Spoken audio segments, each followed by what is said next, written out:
Welcome to the very first live episode of the Everything About Nothing show. I'm your host, Aaron.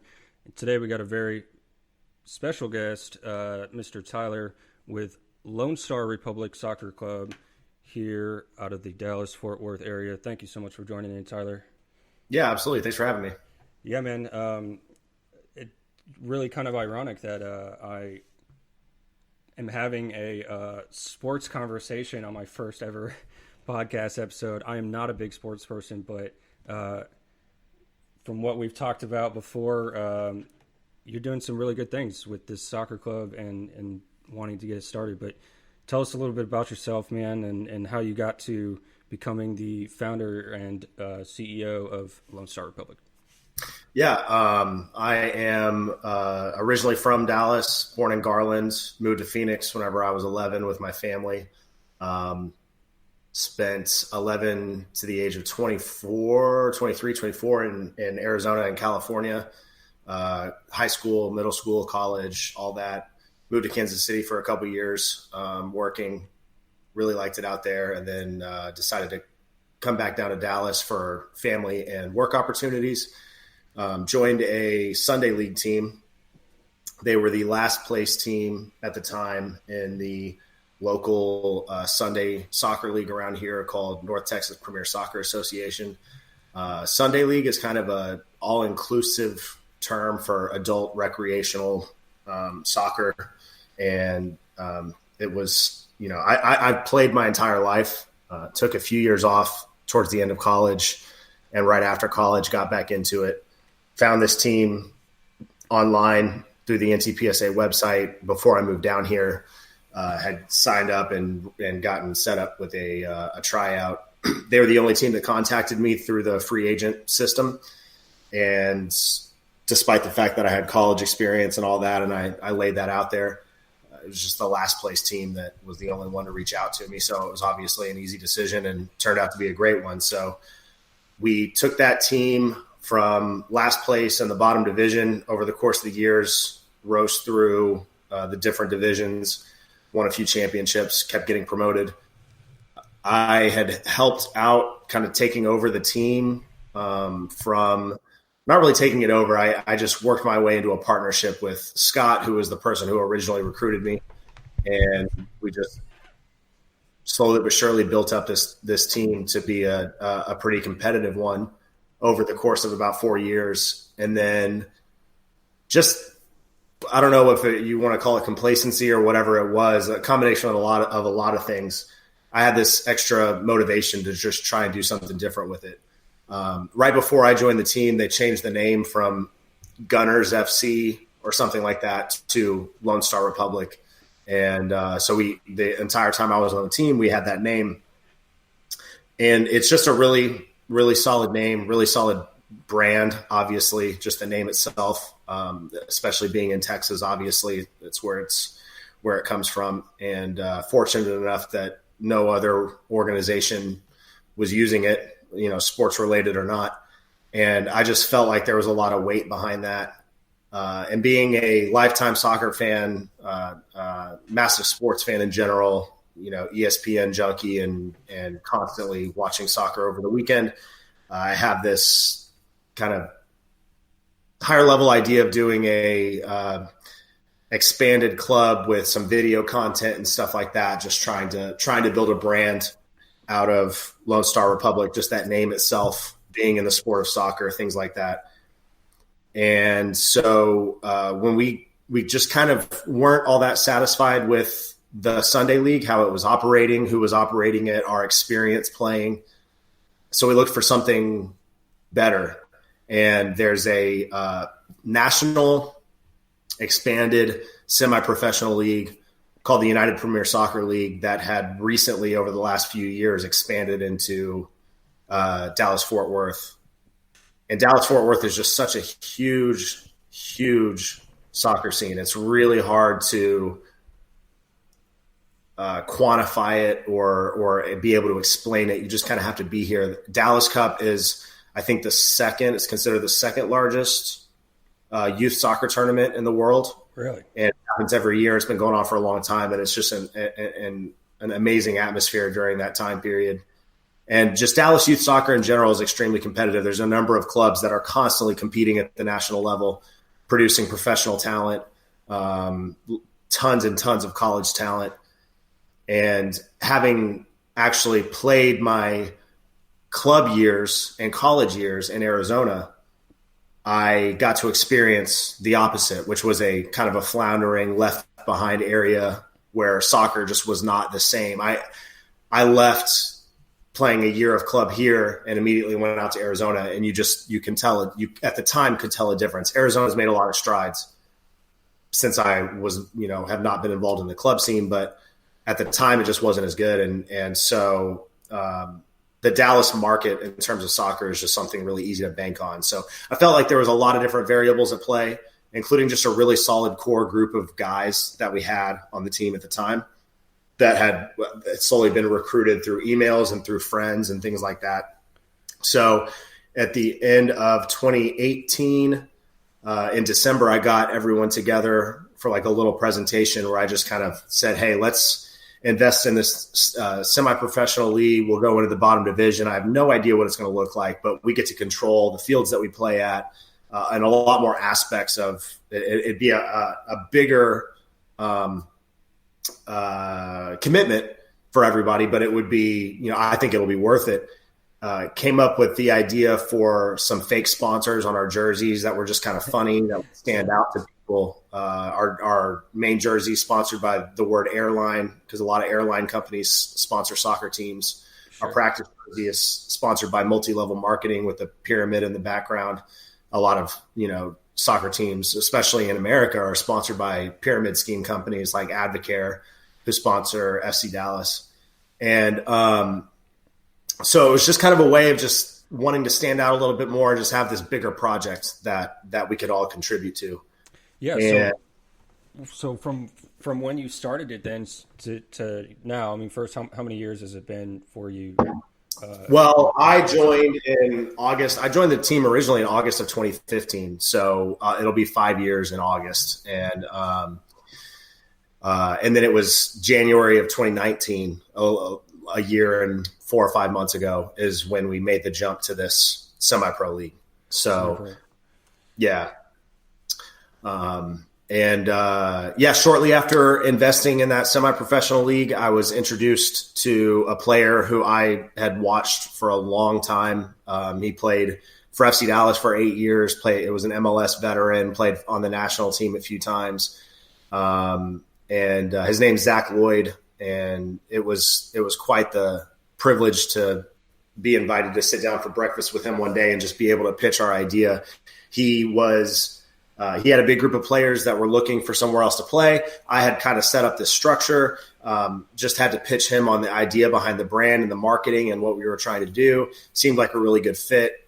He, agreed within 30 minutes to take on the head coaching role on a volunteer basis, and has really provided a lot of value to the club. So in that year and 4 months, we went from one team. Then immediately that spring, we had 3 teams, and now we're looking at 6 teams, all adults. We have about 100, maybe a little over 100 players in our club. And we, until the coronavirus outbreak, had been in the process of starting a women's team to play this summer, which was going to also add a lot of value to the club. And I was really excited about that. So we've expanded a lot. The top level team has consistently won trophies, got promoted. Now we're in the top division of that semi-professional league. And our lower level teams that play in the rec leagues around here also are constantly winning. So we have I think we won 9 trophies in the year of 2019. So that was, considering we were 3 teams, that's pretty awesome. Yeah. So what, you mentioned you had about 100 players in the club right now. Like, what's the average age you're looking at between those 100 people? Yeah, it's average age I would say is probably about 24. We have a handful of guys, including myself, that are north of 30. I just turned 30 in January. I think our oldest player is maybe 32 or 33. Mm-hmm. And we go down to, we have a few fresh out of high school, 19-year-olds, a handful of those. We have a pretty big pool of players that are like 20 to 22, 23 age range, and then a few that are in between that 23 to 30 age gap. But I would say the average age in the entire club is around 24. 24. So that's interesting. That, I mean, the age group sounds correct in terms of a semi-pro team, and expanding that obviously is vital. But what is a player, being a player with LSR, like how does that look for them? Like what kind of expectations, or what are you looking for in those players? In the younger players, I guess, since you do have some fresh out of high school. Yeah, we have a pretty good dynamic in the sense that we try to and are fairly good at providing anyone at almost any level of play a team and a place to play. We have within our 5 men's teams, each one is at a different level. Uh-huh. And so there's really, if you just come in, we'll have a place for you. So expectation, the most basic level of expectation is just to show up and participate. We do a lot of stuff outside of games. We have hopefully we always try to have 2 practices a week, one on a weeknight, one on a weekend, in addition to games. And we feel like the club really benefits from that, the participation in those things. And then the players benefit as well. And that's a draw to play for us. One of the original foundational ideas behind all of this was when we were just one team of 20 guys, our practices would consist of 6 to 8 people. So the idea was if we multiply the number of teams, those 6 to 8 will multiply as well. And so if we get 3 teams, we'll have 18 to 24 people at every practice. And that really has turned out to be true. Now that we're over 100 people, sometimes we get up to 50 people to show up to practices.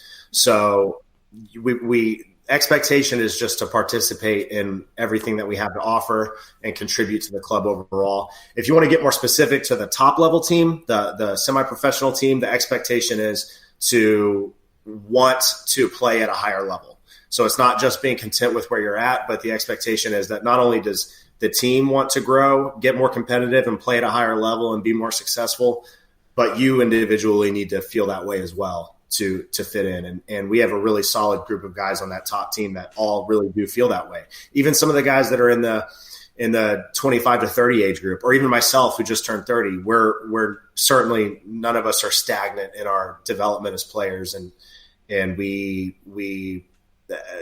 that's part of the advantage that we have with having, someone like Zach Lloyd leading the team in terms of the head coaching role, is he sets that tone, and being who he is and everyone knowing who he is, he's able to get that kind of reaction out of the players. So I feel like at the moment we have a really good dynamic and varying levels of expectations and requirements and things like that. Yeah, that's crazy. What do you think? What do you think can like someone who is playing for Lone Star Republic, like what benefits can they get from joining the club? So if you're on the lowest level team, let's say you're playing on the second team on Thursday or Sunday, you're not going to go find a team anywhere else that plays as much soccer or has the potential to play as much soccer with that group of people as what we do. So you're not going to find teams at that level that are practicing, that are paying for lighted fields on weeknights when we can, that are having at least semi-organized practices. It's mostly just showing up for pickup and just to play soccer and hang out and have a good time. But we actually do set up different drills on most of those nights, and we do, like, you'll probably see 3 different things that we do as we go through the hour and a half or 2 hour long session. So for the lowest level players, it's just having a huge pool of players that are constantly coming out to play, so that you have confidence that whenever you want to go just play pickup soccer on a Tuesday night, that you're not going to have 4 people show up or 6 people or even 8 people. I think in this last year, since we've expanded so much, I would say that the lowest turnout that we've had And this was maybe back in the spring when we were 3 teams. The lowest turnout that we had is like 15 or 20 people. And then we've had turnouts of 50 or 50 plus, 55 one time when we were over in Addison. So playing for LSR brings you a huge advantage there, where you're not just showing up once a week to play in your rec game and seeing those guys once a week, playing with them once a week, and just getting out there to exercise. You're there because there's a lot of benefits and advantages to playing more often. And you as a player like actively wants to play more often. And if you can do so with the same group of guys repeatedly, why not? Rather than playing on one indoor team on one night, a whole separate indoor team on another night, and then playing outdoor on the weekends with an entirely different team. You get to play pickup, indoor, outdoor, everything with the same people and see them more frequently. So for the lowest level team, that's it. For the highest level team, you're coached by extremely qualified and quality level coach with full blown professional and international playing experience. And that's something else that you really can't find here. There's, I think one, maybe 2 other clubs in this area with somewhat similar circumstances. And I think in general, that's just really hard to find. And we're very fortunate to be able to provide that. In addition to having a very competitive team that you actually enjoy playing for. And then the last thing would be playing for a club that has some personality and doing something a little bit different. Our social media, Instagram, Facebook, our website has a little bit of extra flair to it, extra personality, just a whole other attitude other than just like, basic pictures of the team and stuff, writing fake articles, posting funny memes on the internet, things like that really kind of set us apart a little bit and just make us a little bit different. So for someone who appreciates that, that's a whole other aspect that even as the lowest level player playing on the Thursday night B team or Sunday B team or whatever, you're getting a little bit more with this brand and with this badge than you do with other teams. Right. Real quick, I guess we didn't touch too much on it. How many clubs are you playing against locally here in the area? In the UPSL, that semi-pro league, they have 3 divisions. I think in DFW, plus they include there's a few Oklahoma teams. And like one team in Arkansas, one team in Tyler, one team in Weatherford, if you call those 2 places DFW. But I think there's around 25 teams in the UPSL split between the 3 different divisions. In our division, the top division, what was going to be the spring season, there was, I want to say, 6 teams in our division and 7 teams in the other top division. They had to split them in half because there were so many. And so that makes 13 just in that top, like most competitive level. And then a couple of lower divisions for the teams that are trying to work their way up, some of the newer teams and things like that. And then for the lower level teams, man, technically speaking, Dallas adult soccer is like the second largest, if not the largest adult soccer market in the U.S. It's one of the biggest. So there's a lot of teams out there that are still playing at a recreational level. Yeah. Thank you. I guess we didn't really compare how many other teams you were playing against, but I want to ask you about when you having 50 people come twice a week or at minimum to practice and all that kind of stuff. How often do you evaluate? You mentioned that, the more they play and the more they, I guess, put effort into it, then the more you like them as a owner and a team leader and a coach and all that kind of stuff. How often do you evaluate the players to maybe, bump up to a higher team? Is that once a year? Is that it's really twice a year. Both the lower level teams and the UPSL, the leagues are split into 2 seasons, one in the spring and one in the fall. So it's really twice a year that those evaluations happen. And to be honest, we're pretty aggressive about moving players around. And I think that in the long term, the club really benefits from that. We aren't afraid to, like, we move down some of those legacy players that have been around since I joined the team. Well, really, excuse me. There's really just me and one other person left from that season that I joined. But over the next few years, before we did the semi-pro stuff and all that, we had built up a really, really good crop of core players, around 20 of them who are all still involved in the club, with the exception, I think, of 2 who moved out of DFW. But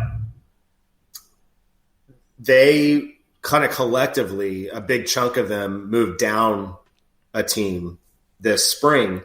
And a big reason for that was because we were able to recruit so many younger players that, I mean, admittedly so, we're at a higher level. And we want to be as competitive as possible as a club. So we're not afraid to make those kinds of adjustments. And those guys were very understanding, and they still got to play together. And I think, they understood what we're trying to do as a club. So the answer to your question is we're constantly evaluating. And as soon as someone comes in, we get people sometimes that come in mid-season. The lower level leagues that we play in have guest player rules. UPSL is fairly flexible with their roster requirements.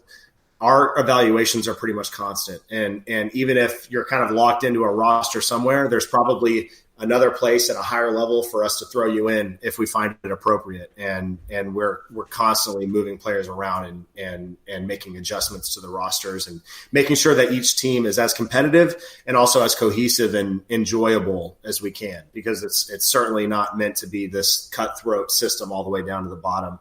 It's just, the lower level teams are all kind of fluid and enjoyable and have a little bit of fun. And then there's that top level team that's meant to be a lot more competitive.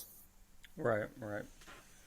So as an owner, of a club and a league, what if you had to describe somebody who was really, really interested in starting their own, what pros and cons have you gone through? What advice, 2 or 3 things on either end would you say, for somebody starting off?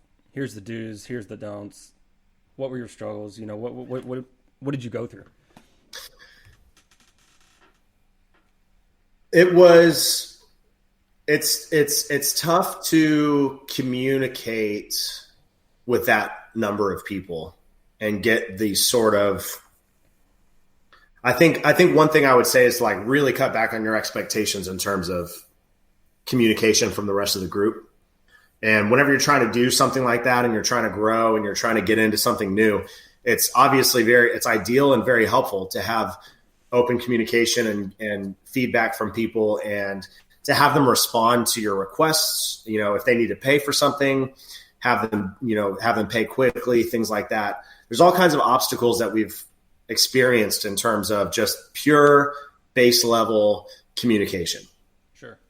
And part of it is people are busy. They have a lot of stuff going on. Part of it is that a lot of the people that are involved just don't have the same sort of drive and interest that everybody else does. And that's perfectly understandable and normal. But it obviously from an ideal situation type of perspective, it would still be preferred that they communicate. But I think the biggest difficulty is that. So I think that's the main thing to prepare for, because it could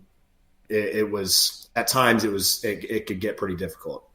I think the other thing is that, if you want to talk about in terms of what we were trying to do and some of the areas that we were trying to go above and beyond, including, practice time and stuff like that, it's a huge time commitment. It's very difficult to, trust people and hand things off in terms of running practices or even just showing up with equipment. And you'd be surprised at how many people will shy away from any sort of responsibility whatsoever, to the point where a lot of times you'll be left out on an island.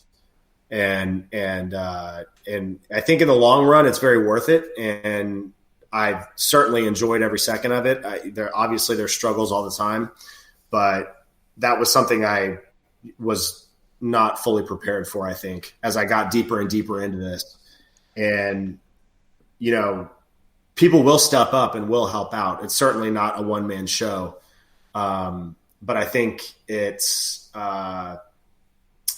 the time commitment that you're just going to have to, get used to. And then the sort of difficulty in communication channels is another one. And there's really nothing you can do about either of those. No amount of badgering or yelling or, sarcastic or comments or whatever, trying to get more interaction is really going to elicit anything. And I think last is it depends on what you're trying to do. Like if you're trying to run like this, the lower level leagues and just have a club with multiple teams, maybe not so much. The UPSL stuff, as usual, things are just more expensive than what you originally planned for. So be ready for the financial commitment. And it's certainly not huge, but it's at least at the beginning, like any startup company or whatever that you're trying to do, it's difficult to recover those things. Yeah. So I imagine at this point now, I mean, you guys have some sponsors. You guys are doing okay to get what you need covered, or are you guys, you still pulling out of your own pockets here? Yeah, we're still pulling out of our own pockets. We actively chose not to pursue low-level sponsorships at the beginning, just because a lot of times whenever I see stuff like that personally, and this is just my own individual response to those low-level, like hundreds of dollars of sponsorships or whatever, it just doesn't. I don't see the value in it. I personally just view it as being a little bit cumbersome and throwing logos around and stuff like that just for a little bit of money just didn't seem to make very much sense to me. In addition to the fact that we're very set on our fake jersey sponsors, and in soccer specifically, the jersey sponsorship is the cream of the crop. Like that is the main thing. Like you have your sportswear provider, like the Nike or Adidas company that you work with, and then you have your shirt sponsor, and that is like the most valuable piece of sponsorship in your club. But the value for us is more so on the side of being unique. And I wanted to develop a little bit more content and a little bit more of a presence and find other avenues for sponsorships. And I think what I found is where I want that to be is in more video content and being able to throw sponsorships around that way. And on aside from that would be something like this, like a podcast. Those types of sponsorships make a lot more sense to me than having someone's logo on your Instagram posts. Whenever you have 400 or 500 followers and they're paying you like a couple $100 a season, and then you're throwing their logo out. Not that I'm necessarily opposed to it, but I just felt a little bit more of an inclination that holding off on that kind of stuff and waiting for the right time and the right sort of partnership would be a lot more valuable. And so at the moment we're still pulling out of our own pockets, and we do charge a monthly membership fee, but it doesn't cover our costs. So we're still treating it like a startup company and happy to do so. Right. So for all the players out there who aren't on your team yet, or hopefully they will be after this, do you charge different? I mean, what are those fees? And are they different fees per the level that you're in, or? Yes. So we have monthly membership options you get different perks for different levels of membership. It goes from $15 a month up to $125 a month, and it just depends on what you want to get out of it. $15 a month is the basic level. You get rights to open practices. You get a spot in the club, which almost certainly guarantees you a spot on a team. Not necessarily, because we can't overload our rosters and drown out playing time. So sometimes you just kind of have to wait for a spot to open up, but we haven't really seen that very much yet. But there's 4 different tiers of membership options with different perks that come along with each one. Right. And the lower level teams, if you pay for that top level membership, you're not paying for anything else. Your league dues are covered, jerseys are covered, your practices are covered, everything's covered. If you're playing for the lower level memberships, other expenses do come into account. So if you're paying for the bottom one just because you want to be in the club and that's it, that's kind of where you're at, then you're still going to pay the league dues to play on like the the lower level teams. Our semi-pro team is what we consider like the cream of the crop, and our brandable, sponsorable, wannabe professional club. So we treat that a little bit differently. They're still responsible for their monthly payments and the membership, but there's really little to no expectation outside of that. And that's really beneficial considering there's a lot of young college kids that are trying to play for us and things like that. And we don't want to be exclusionary at all. Like, the best way for us to make that team as competitive as possible and as attention grabbing as possible is to make it as affordable as possible. And so they still get the perks of all the practices. They can, a lot of those guys, to their credit, and I absolutely love seeing it, is a lot of those top level guys that are wanting to play, that playing on the top team and want to play at a higher level, are also very engaged in the open practices and stuff with the lower level teams. And they fully contribute to the club as a whole and participate in a lot of stuff. And so I really like seeing that. Right.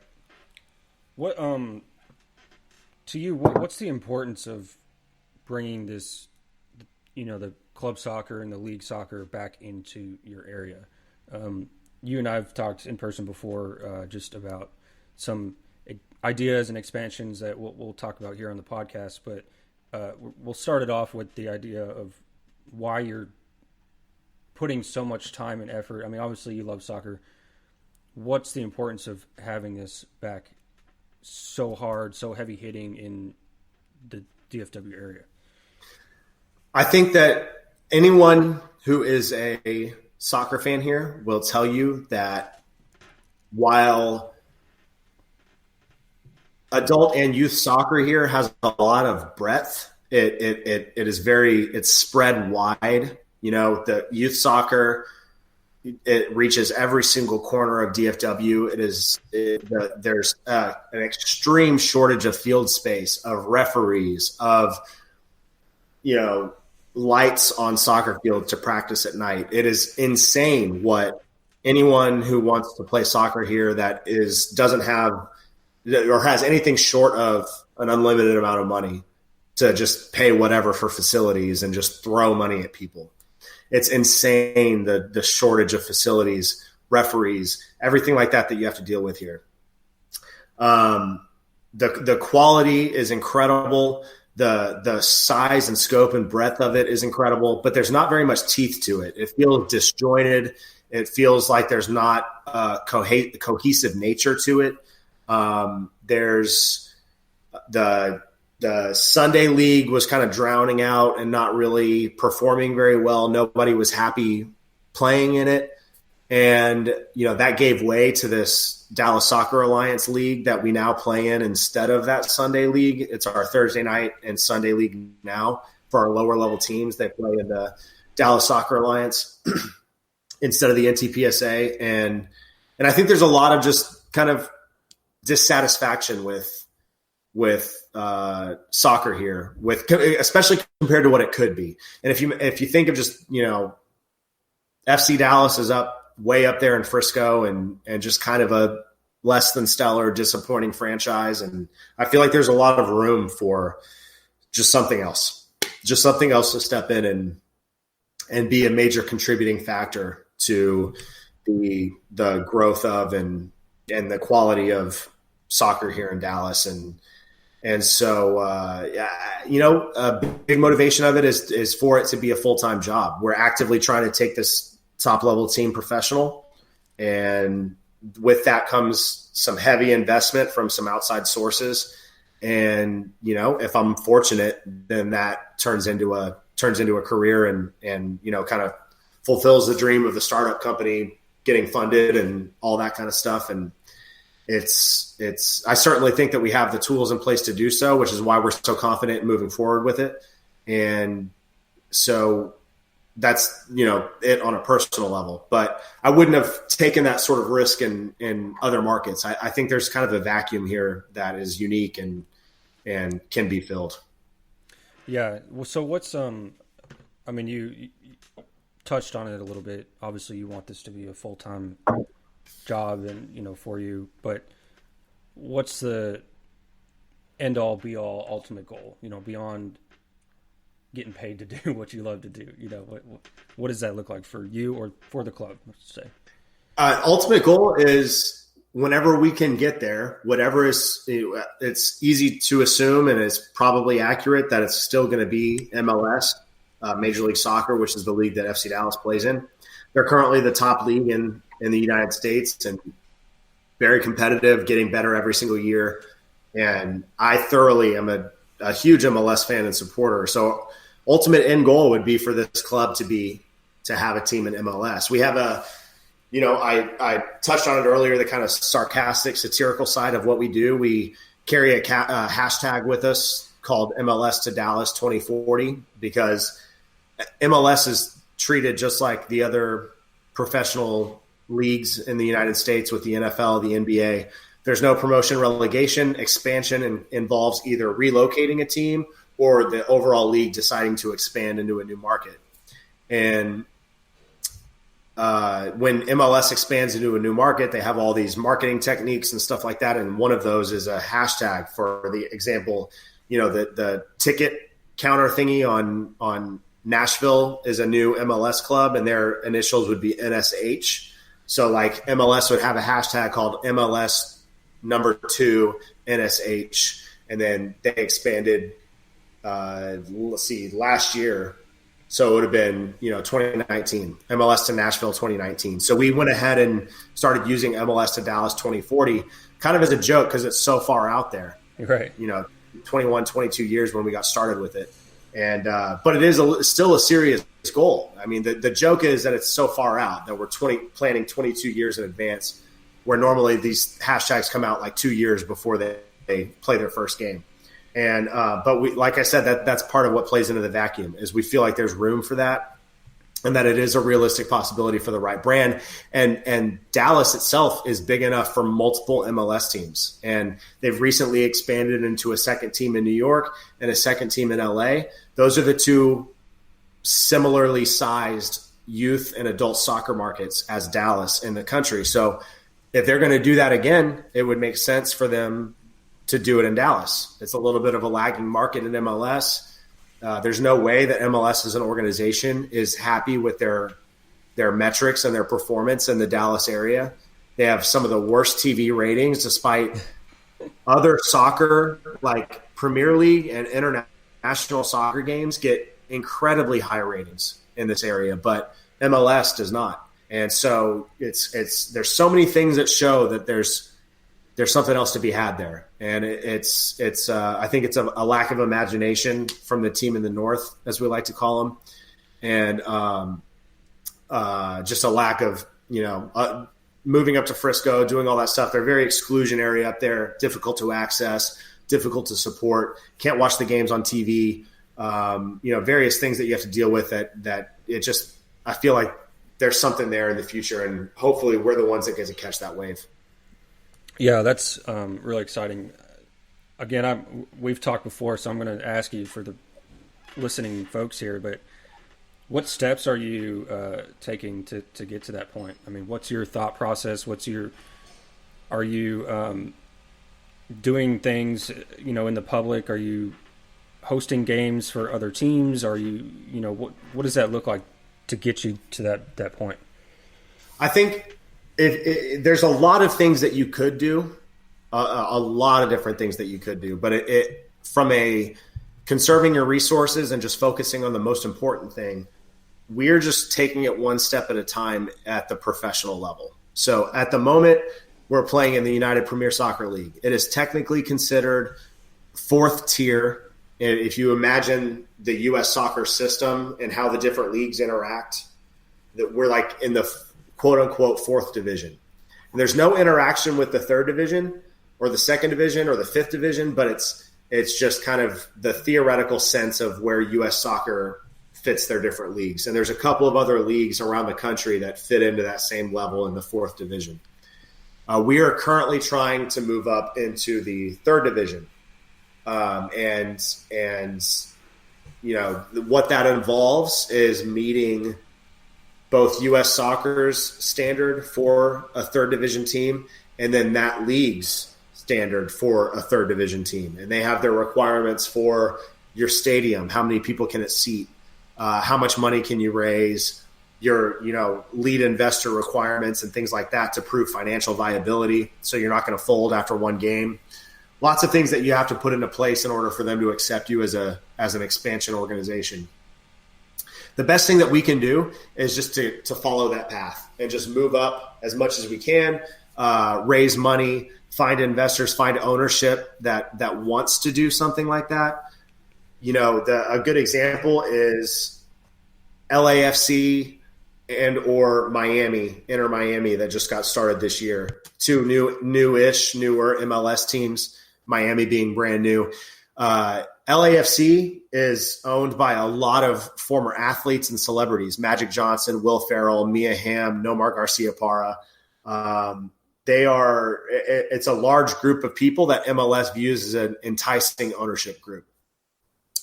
They grab a lot of attention. Will Ferrell spends a lot of time leading the chants in the stadium, and having Will Ferrell doing that is pretty cool. Those are things that as a league, MLS is interested in.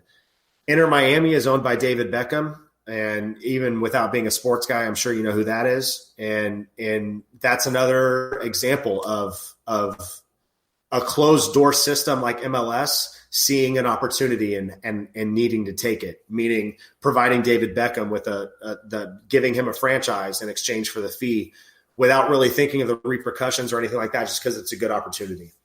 And then, the advantages of LAFC coming in and really regenerating the Los Angeles market, which is huge for MLS.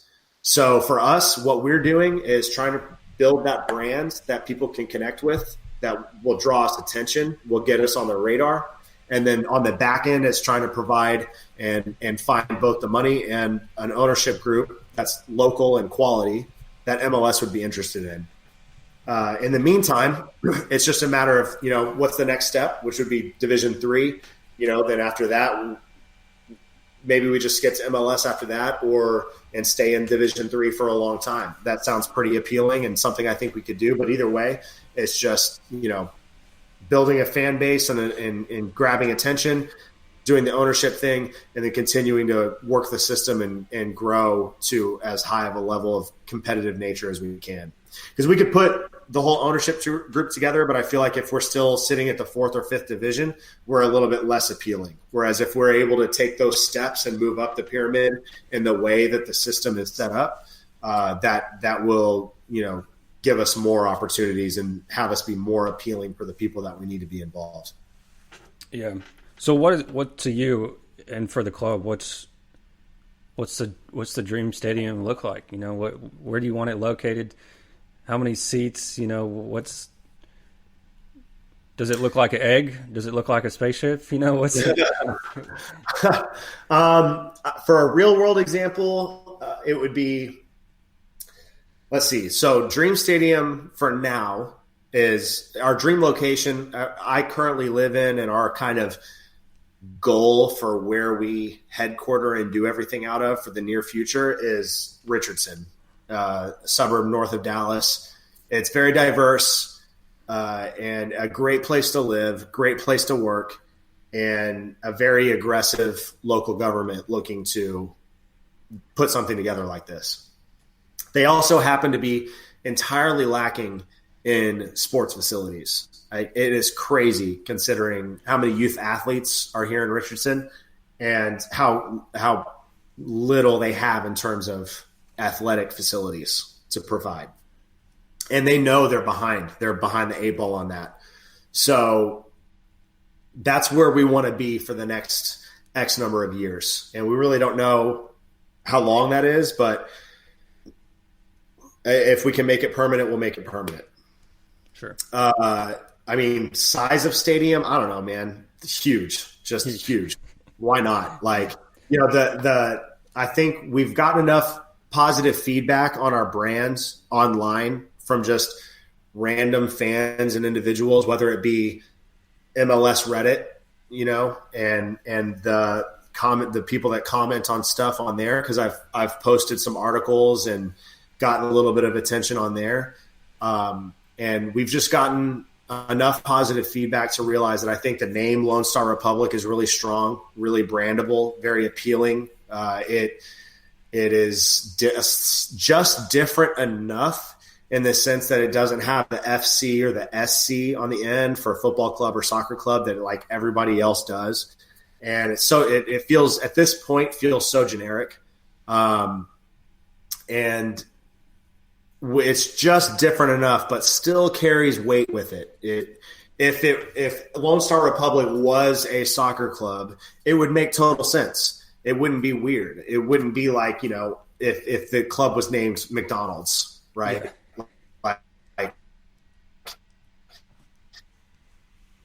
It would make sense for Lone Star Republic to be sports club, soccer club, something like that.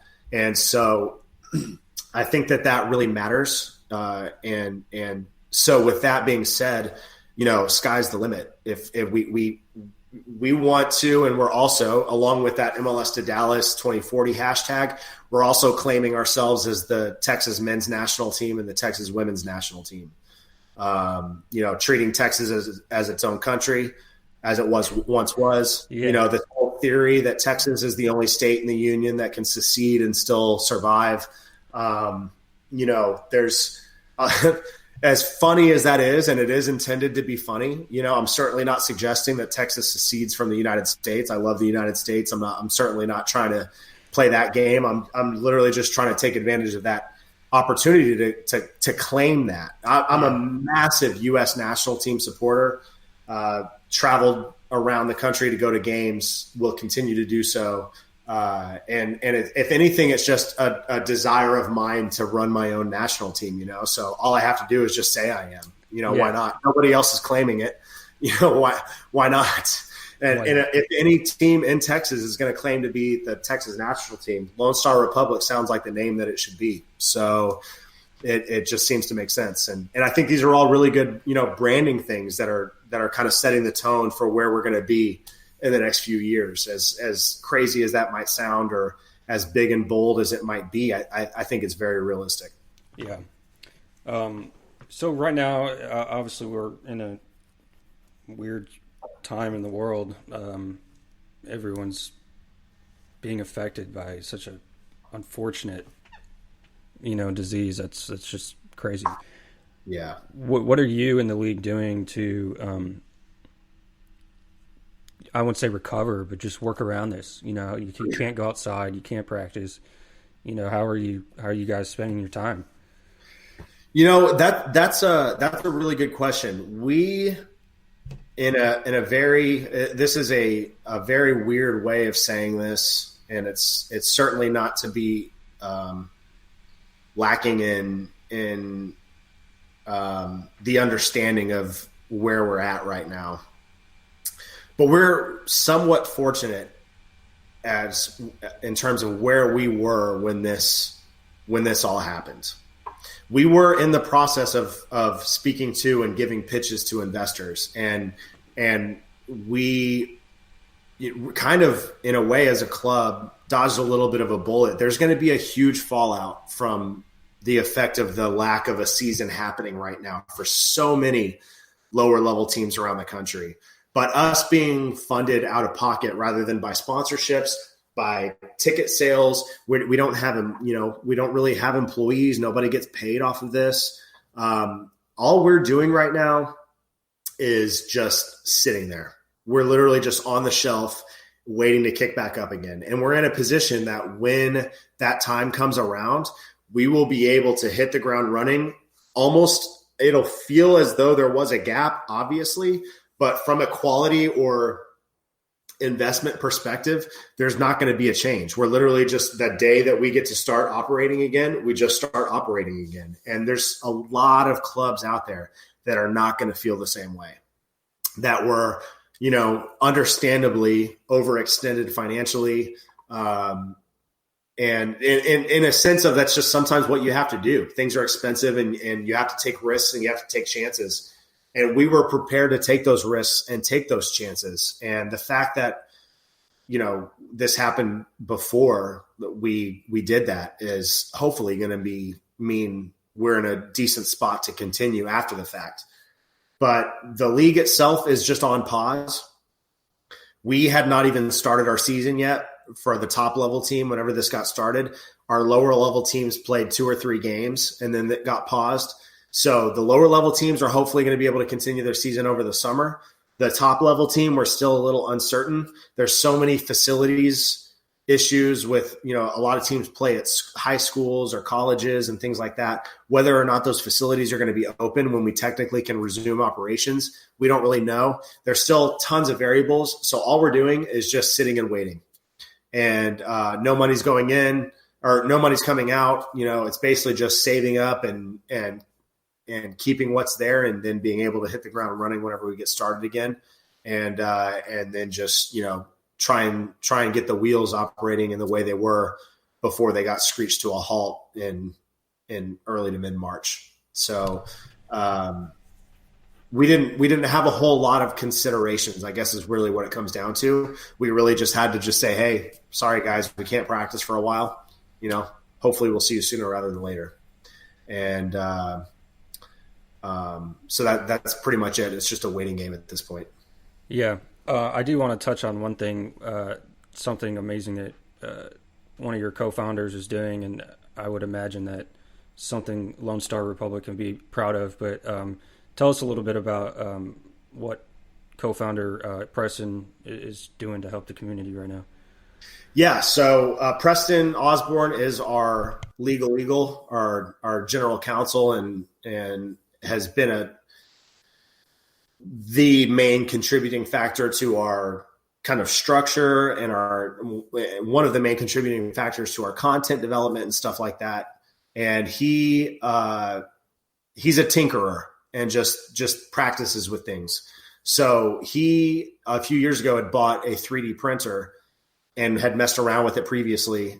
And whenever this outbreak happened, he found a link or an article about a software company in Dallas who had received a bunch of 3D printers, and they were printing masks, like N95 level quality masks off the 3D printers to send to the police departments, hospitals, things like that, that were reusable. And obviously everybody knows, we don't need to go into details about the mask shortage and the PPE shortage that we were dealing with whenever this outbreak happened. But he, with his 3D printing experience, reached out to the software company and just asked to volunteer. So he's been going a few times a week and has significantly increased their production and their ability to operate, producing these masks and sending them out. And so he's been volunteering a lot of time with this software company and helping them produce these masks at a rate of production and at production levels that they were not at before he got there. So we're very happy about that. And he's been contributing very heavily on that regard. Yeah, I think it's great what you guys are doing, not only for that purpose, for the hospitals and the first responders, but just in general, just encouraging people to exercise. It's people love to just play sports, but you don't realize how much of an impact that can provide to, like you said, almost 100 players, to give them opportunity to just go out there and run around, and I say run around and kick a ball, but play soccer and practice, for an hour or two at a time. So, business aside, you have to be proud of yourselves, for that as well. Just providing an outlet for people, it's major. It's really cool. So, when all this is over, I say nobody actually uses its name. When the coronavirus is over, you guys get started back up again. Everybody's back into action. What's your hopeful timeline to have some tryouts? If we spark some interest today, what does that look like for you if somebody's looking for a club? Yeah, it'd be pretty much any time. Our open practices are the best way to try out. We've grown to a point where we're at a somewhat sustainable level and have gifted ourselves with the ability to be a little bit more selective about who we bring on. And really, when I say that, all I mean is we've provided ourselves the luxury of not having to host open tryouts, like numbers on the back. Hey, what's your name? Like, I don't even remember. I got to ask you 3 different times, go out and play a scrimmage with a bunch of guys you've never played with before. No one out there has ever played with each other at all, and go show your quality and make us invite you onto the team. That is a tried and true system, but not ideal. So we treat our open practices as an open invitation. So a lot of people reach out to us on Instagram or via our website and ask us about tryouts and stuff. And our first response is just come out to open practices. And you can do that a few times without ever being badgered about signing up for a membership or anything like that. And coming in, and at this point we're looking, it's almost as if we're looking for more cohesiveness than we are for quality. And another luxury that we've provided ourselves, the quality we can find pretty much instantly. Like, we can just watch you play for a few minutes. It's more about just showing up and how you interact with the club in general. And the best way to do that is with these open practices. So we'll literally parks open for practice use, let's say June 1st, dream right there. That'd be amazing. If it's earlier, that'd be even more amazing. But let's say June 1st, hopefully June 1st, if not June 2nd or June 3rd is when we have our first practice. And we typically do like Tuesday nights and Saturday mornings. So those will be, the how that happens. And then if we do at any point decide to host like actual tryouts with bigger groups, that would probably be in like July. Yeah, that's awesome, man. We're about wrapping up here. If anybody wants any more information, they want to join the club, they want to laugh at your funny memes, they want to follow you for more advice, how can we find Lone Star Republic? I know you guys got LoneStarRepublic.com. You're on all the social medias and everything. Yeah, so LoneStarRepublic.com, and then Instagram and Twitter is LSR Soccer. Lone Star Republic with that double R just seems a little weird on handles. So we took over LSR Soccer, and then Lone Star Republic on Facebook. If you go to the website, there's a like a message option where you can send us a message and we'll get it and respond. My email address is tyler@lsrsoccer.com. But the actual website is LoneStarRepublic.com. And so those are the various ways to get into contact with us and see what you're looking for. Yeah, man, I learned so much today. Again, I'm not a big sports person, but it really seems like you guys are doing really good things, not only for the local area, trying to get a better club back in the system, but you guys are fighting for it. I guess growing a business from scratch and doing exactly what you guys need to do. So, thank you for opening my eyes, and I hope that it was a wealth of information for other people who love sports, love soccer, and love the Lone Star State, of course. So absolutely, Texas is awesome.